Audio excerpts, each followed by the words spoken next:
Irish Physios, and this is James, and today we're going to start talking about peroneal tendonitis. James is going to give us a little bit of an overview of what it actually is. So the peroneal tendons, they run down along the outside of your ankle and attach onto the outside of your foot. One of them, the peroneal's longest, runs underneath your foot and attaches onto the base of the big toe. When you get tendonitis, pain is typically as it runs around the lateral malleolus, and it sometimes can get a little bit caught up as it becomes inflamed and passes through the tunnel by the lateral malleolus.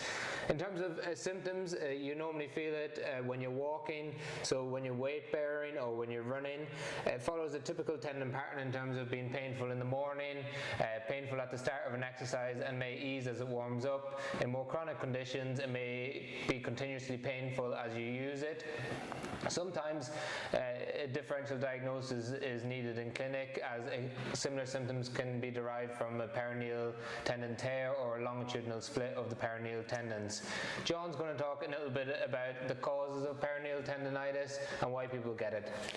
So some of the causes that can lead to a peroneal tendon becoming a bit irritated are if you have an acute injury. So if you roll your ankle, often that can stretch and strain those tendons of your peroneals, and that can lead to a reaction around them, which can lead to some degenerative changes or some reactionary changes within the tendon.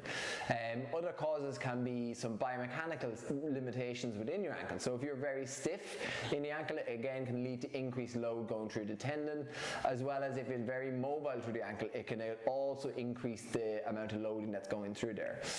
Other factors that can cause it will be environmental factors. So if you're doing a lot of running where your foot's on the camber, where your foot is in that turned in position, it's going to load that tendon a lot more, and then that can cause it to react and become painful. The other reasons that can lead to this issue becoming prominent for someone is if they start to increase their training load. So again, runners, it's quite common that we'll see this in someone who starts to increase their mileage or increase the speed too quickly for that tendon to adapt. It can also be in someone who starts to increase their walking as well, so or change in sport or increase in some sort of activity will lead to it. Imaging can be used to diagnose this, and James is going to talk through a little bit how we would diagnose it in clinic and what other kind of things can help with this. Yeah, so with the majority of cases we can diagnose it in clinic. It typically follows a set pattern in terms of what a patient describes, in terms of when you get the pain, what causes it, and what relieves the pain. And normally in clinic we can do some assessment and tests, including some hopping tests, some palpation tests, and that usually gives us a good idea over our differential diagnostics.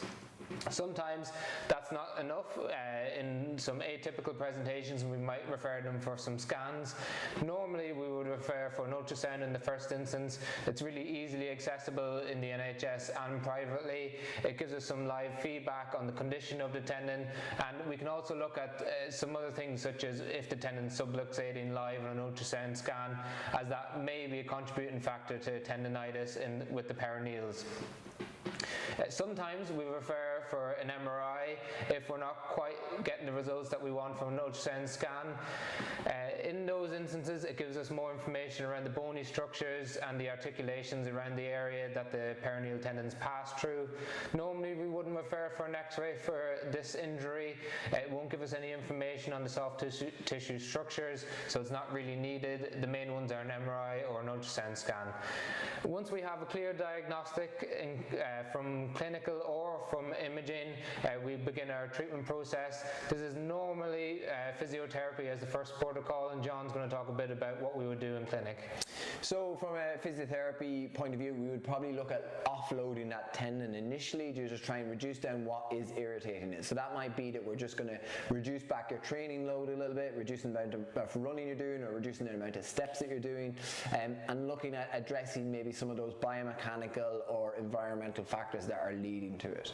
So we'll start off with maybe looking at a little bit of stretching or flexibility. So that might be looking at just the lower limb in general, looking at stretching out your calves, looking at stretching out your soleus deeper down, as well as looking at increasing that ankle mobility in general. We then look at building up a little bit of strength in around those tendons, so specific exercises that target that peroneal tendon, as well as strengthening up the tendons that are also helping stabilize that ankle. So your gastrocnemius, your soleus, your tib post, those kind of things on the other side, just making sure they're all up to a good level of standards. We have some exercise videos which you can click on, and you can look at how to strengthen up the peroneal tendons as well as strengthening up those other structures that are around there. In those more stubborn cases which are not resolving, we would look at, again, maybe even sending you off for some further investigations, as James had mentioned, with ultrasound or MRI.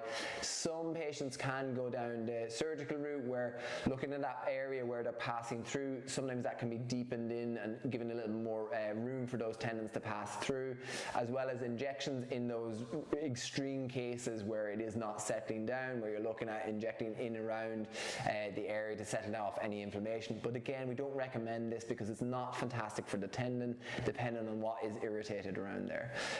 Another option I haven't mentioned is orthotics. So again, looking at orthotics to just correct that foot position. So again, that can help with reducing down that load that we were talking through at the start. So these are the options that we would probably go through to get it treated and try and reduce down your pain around that area. One last thing to touch on is a lot of the time the pain isn't only around the lateral malleolus as it wraps around. Sometimes we get pain as it passes through a little fossa here, or as it attaches onto the fifth metatarsal.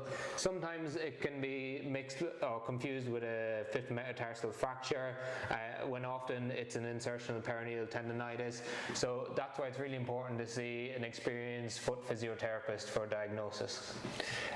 If you have any questions, just drop a comment and let us know if you want to know any more information about this. But as we already mentioned, we have a few links already on these exercises, so you can click on those and have a little look through those yourselves and ask us any questions you'd like.